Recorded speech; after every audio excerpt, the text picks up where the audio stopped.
नमस्कार, मैं हूं रविंद्र जैन और आप देखना शुरू कर चुके हैं सबकी खबर।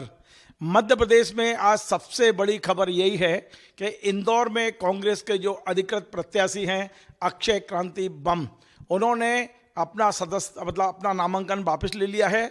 और ना केवल नामांकन वापस लिया है बल्कि उन्होंने भारतीय जनता पार्टी की सदस्यता भी ले ली है। ये मध्य प्रदेश के इतिहास में एक अलग तरह की घटना है।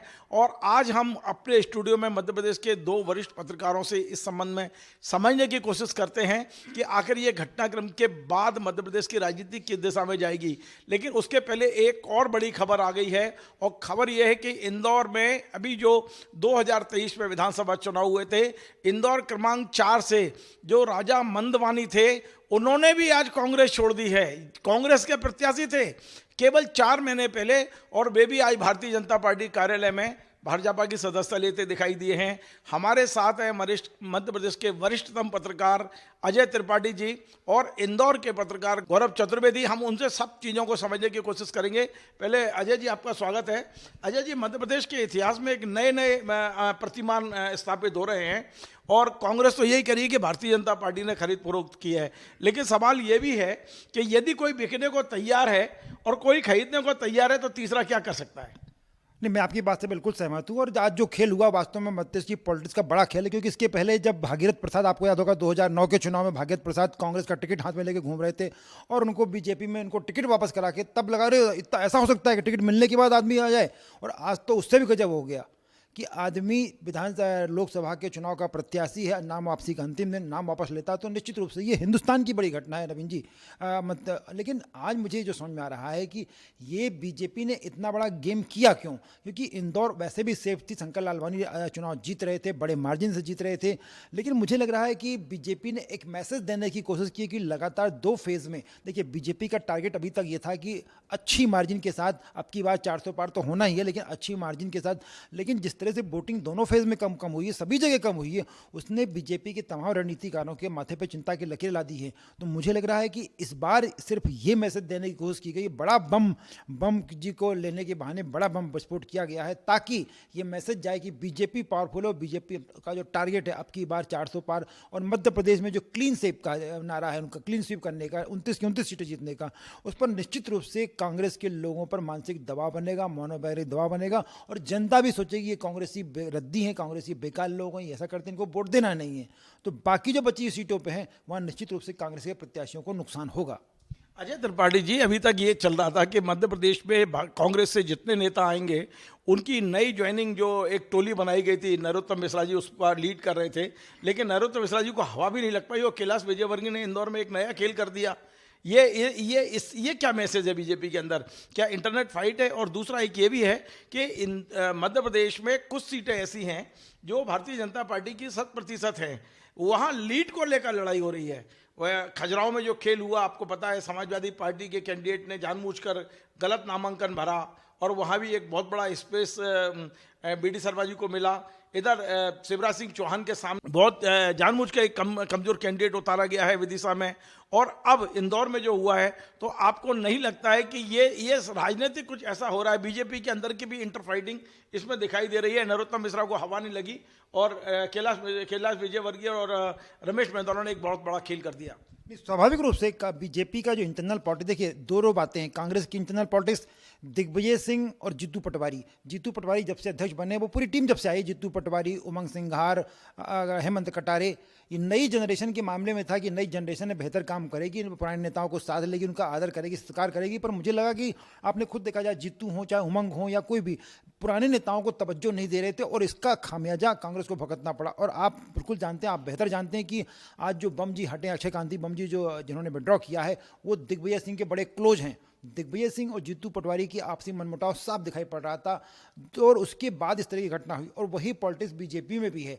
बीजेपी में आप देखिए, बहुत दिनों से नरोत्तम मिश्रा के पास चुनाव हार गए नरोत्तम मिश्रा, उनके पास कोई पद नहीं था बड़ा, और लेकिन लोग लगातार जिस तरह लोगों को ला के ज्वाइन करवा रहे थे, वो कारखेट में चलते थे, सब कुछ एक अलग नरोत्तम मिश्रा का जज्बा, नरोत्तम मिश्रा का कद अपने आप बढ़ता जा रहा था। और आज कैलाश विजयवर्गीय ने एक बड़ा दांव का 6 मार दिया उन्होंने, और उन्होंने एक ऐसे समय पर और ऐसे प्रत्याशी को मैदान में से हटाया लाया है जिसको लेकर के उम्मीद कोई नहीं कर सकता। अब तो सब कुछ हो चुका है और उनको हटा करके, और ये निश्चित रूप से अभी तक देखिए खजुराहो में कौन था, इंडिया गठबंधन का प्रत्याशी था, और यहाँ पर सीधा कांग्रेस पर हमला किया गया है।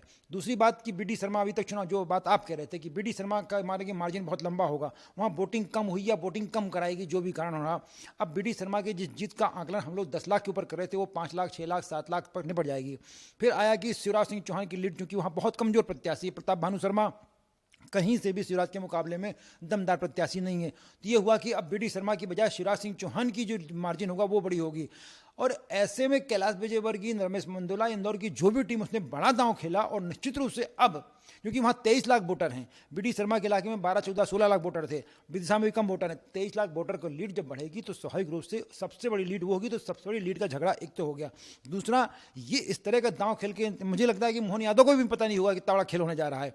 मुझे अमित शाह ने सीधे कैलाश विजयवर्गीय, जो मैं कैलाश विजयवर्गीय को जितना जानता हूँ, देखिए एक बात से आप मेरी सहमत होंगे रविंद्र भाई कि आज की तारीख में मध्य प्रदेश में पॉलिटिशियन जिसे कहते हैं वो सिर्फ 2 लोग हैं, एक दिग्विजय सिंह, एक कैलाश विजयवर्गीय। इन दोनों के अलावा पूरी कांग्रेस बीजेपी में किसी को पॉलिटिक्स नहीं आती, बाकी राजनेता हैं। और पॉलिटिशियन का खेल डिप्लोमेटिक खेल होता है, कूटनीति करते हैं दोनों। और आज जिस तरह का खेल हुआ साफ उसने कि अपने आप कैलाश विजयवर्गीय कद बढ़ा दिया है। और जब चुनाव के बाद तमाम बीजेपी के नए समीकरण होंगे, नए प्रदेश अध्यक्ष बनना होगा, नई बातें होंगी, तब निश्चित रूप से कैलाश विजयवर्गीय को उसका फायदा मिल सकता है, ऐसा मुझे लग रहा है।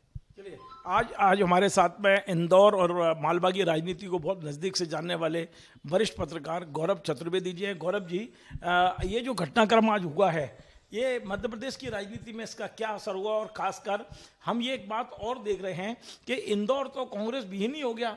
इंदौर एक ऐसा जिला है जहां से मध्य प्रदेश कांग्रेस के अध्यक्ष जीतू पटवारी आते हैं, लेकिन जिस तरह कांग्रेस ने वहां झाड़ू लगाया है, ऐसा लगता है कि वहां कांग्रेस का कोई दिग्गज नेता बचा ही नहीं।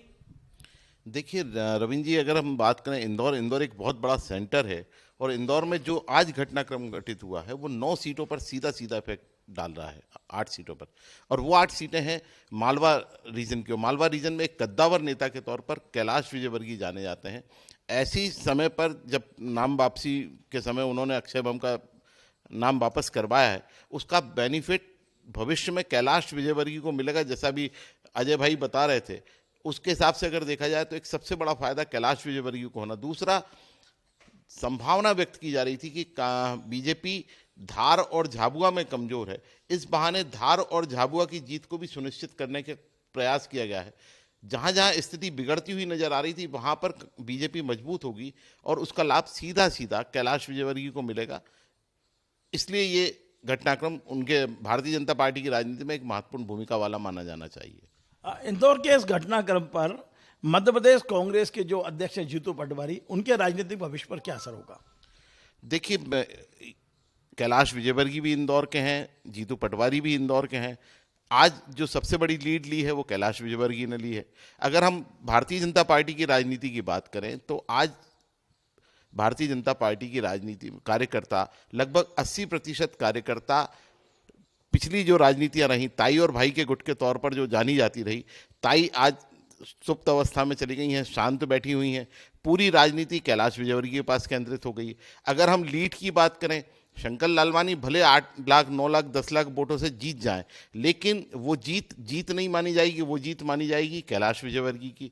दूसरी बात करें हम कि वहाँ पर जिस तरीके से वो अपना वर्चस्व स्थापित करने का काम कर रहे हैं कैलाश विजयवर्गीय, वो भविष्य की दृष्टि से बहुत महत्वपूर्ण है। खासकर सिर्फ इंदौर की बात नहीं कर रहा हूँ, उज्जैन से मुख्यमंत्री डॉक्टर मोहन यादव आते हैं। अब चुनाव परिणाम भविष्य में क्या होगा ये ना आपको पता ना हमें पता, लेकिन अगर भारतीय जनता पार्टी को कहीं लीड मिलती और कांग्रेस को, बीजेपी को कहीं नुकसान होता तो उसका सीधा इम्पैक्ट लोकसभा चुनाव के बाद मध्य प्रदेश की राजनीति में पड़ेगा। कैलाश विजयवर्गीय की अगर बात करें हम, वी.डी. शर्मा मुख्यमंत्री पद के दावेदार थे, शिवराज सिंह चौहान मुख्यमंत्री रह चुके हैं, ज्योतिरादित्य सिंधिया मुख्यमंत्री पद की एक इच्छा लेकर चल रहे हैं, मोहन यादव मुख्यमंत्री हैं।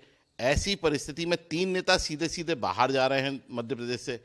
आखिरी दम पर जो नेता बचता है वो कैलाश विजयवर्गीय बचता है। जैसा अजय भाई ने कहा कि प्रदेश अध्यक्ष पद भी बदला जाएगा, तो ऐसी स्थिति में कैलाश विजयवर्गीय एक समानांतर सत्ता के तौर पर स्थापित होते हुए नजर आएंगे, क्योंकि भारतीय जनता पार्टी की राजनीति पूरी की पूरी सत्ता के माध्यम से संगठन के माध्यम से संचालित की जाती थी, लेकिन पिछले कुछ समय से हम देखें लगभग 8-10-12 सालों से पूरी राजनीति सत्ता के पास समर्पित हो गई थी, संगठन समर्पित होता हुआ नजर आता था।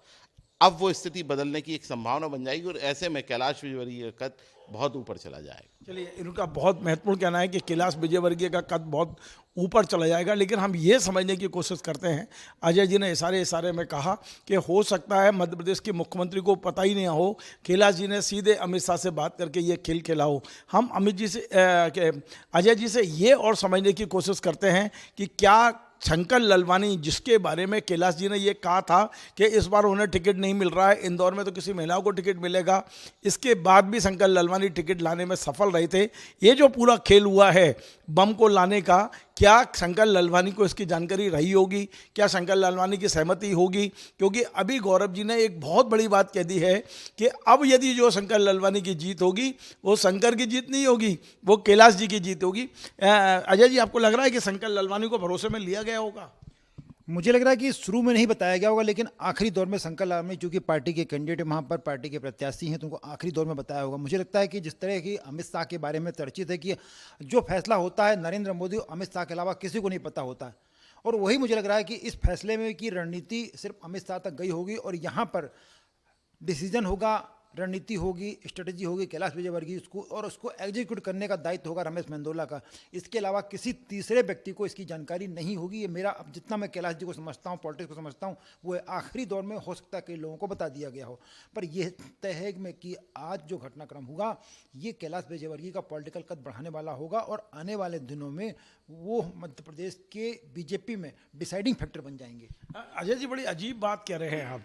एक और बात होती है स्वच्छता की राजनीति की, एक और बात हो रही है हम सिद्धांतों की, और दूसरी ओर ये जो जोड़ तोड़ की राजनीति है उससे नेताओं के कद बड़े हो रहे हैं। तो ये दो तरफा चेहरा नहीं है। एक और बीजेपी कहती है कि अटल जी का हमने वो बयान सुना है कि यदि जोड़ तोड़ से हमें मिलती है तो मैं चिमटे से भी सत्ता को नहीं छूंगा, और यहाँ पूरी राजनीति अब जोड़ तोड़ पर उतर आई है। तो ये क्या है?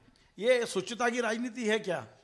नहीं, देखिए, बड़ा एक किसी शायर का एक कविता बहुत अच्छा है, कविता है छोटी सी, कि जतन से बिछाई गई बारूदी सुरंगों में जब किसी ने लगा दिया हो पलीता, तो शिखर पर चढ़ते इंसान को क्या फर्क पड़ता कि हारा या जीता। तो जब बारूद बिछी हुई है और कोई भी विक्ट्री की तरफ बढ़ रहा है तो फिर वो भूल जाता है कि क्या नियम था, क्या कानून था, क्या शुचिता थी, और शायद कैलाश विजयवर्गीय ने वही किया है। चलिए, बहुत बहुत अजय जी से, और अब हम गौरव जी से भी एक दो सवाल लेते हैं। गौरव जी, ये जो बात है, आप जो बीजेपी में आपका बैठना उठना मैं अभी आपको मिला भी था, बीजेपी कार्यालय में क्या माहौल है? बड़ा कार्यकर्ताओं में उत्साह है, और सच ये बताइए कि इससे मध्य प्रदेश की 9 करोड़ जनता इसे किस रूप में लेगी? देखिए रविंद्र जी, पूरी भारतीय जनता पार्टी में, जैसा कि अजय जी ने बताया कि किसी को भी कोई सूचना नहीं रही होगी, तो अभी पूरी की पूरी पार्टी उत्साह में है, लेकिन अवाक स्थिति में है। उन्हें पता ही नहीं है कि कौन कौन से नेता पार्टी में आ रहे हैं, कौन आज विकेट कौन सा गिरेगा। दूसरी बात, 9 करोड़ जनता की जो बात कर रहे हैं, एक शब्द है मॉरल। नैतिक तौर पर ये भले ही गलत हो, लेकिन राजनीतिक तौर पर ये सही है। अब ये मॉरल विक्ट्री बीजेपी की बन गई, कैलाश विजयवर्गीय की बन गई, और मॉरल हार के तौर पर अगर देखें तो कांग्रेस को बहुत बड़ा झटका लगा है। कांग्रेस को उभरने में इसमें बहुत टाइम लगेगा, और कांग्रेस आज जिस सदमे में और जिस तरीके के वहाँ पर कमेंट्स किए जा रहे हैं अक्षय बम को लेकर के, मैं आपको बता दूं कि इतना किसी ने भी किसी प्रत्याशी को या कांग्रेस के नेता को नहीं कोसा होगा जितना आज अक्षय बम को कोसा जा रहा है। चलिए, यही सवाल मेरा लास्ट आखिरी सवाल ही था कि अक्षय बम का अब बीजेपी में क्या भविष्य है, क्योंकि उन्होंने बीजेपी की सदस्यता ले ली है। देखिए, अक्षय बम को अगर मूलतः अपन देखें तो वो एक व्यावसायिक तौर पर जाने जाते थे, व्यवसायी थे। वो वापस अपने व्यवसाय में लग जाएंगे, अपने व्यवसाय को बढ़ाने का काम करेंगे। संगठन के लिहाज से ना उनके पास कांग्रेस में काम करने का कोई अनुभव है, और ना उनको भाजपा में कोई ऐसी जवाबदारी दी जाएगी जो उनको उनके कद को बढ़ाने वाली साबित हो। चलिए, बहुत बहुत धन्यवाद। तो आज आपने सुना, हमने ये जो सबसे हॉट विषय है आज का, उससे हमने 2 वरिष्ठ पत्रकारों को आपसे मिलवाया, और दोनों वरिष्ठ पत्रकारों ने अपनी अपनी बात कही है। और सबसे बड़ी बात जो निकल कर आई है वो ये कि अक्षय बम को लोग कोस रहे हैं। अक्षय बम के भविष्य के बारे में गौरव जी का कहना है कि मुझे नहीं लगता कि उनका कोई भविष्य है, लेकिन कैलाश विजयवर्गीय जरूर इस पूरे घटनाक्रम के बाद एक तरह से चमक गए हैं या उनकी राजनीति अब उफान पे होगी। आपको हमारा ये कार्यक्रम पसंद आए तो आप इसे शेयर करें, लाइक करें, कमेंट करें और आपसे बार बार निवेदन हमारे इस चैनल को सब्सक्राइब अवश्य करें। धन्यवाद।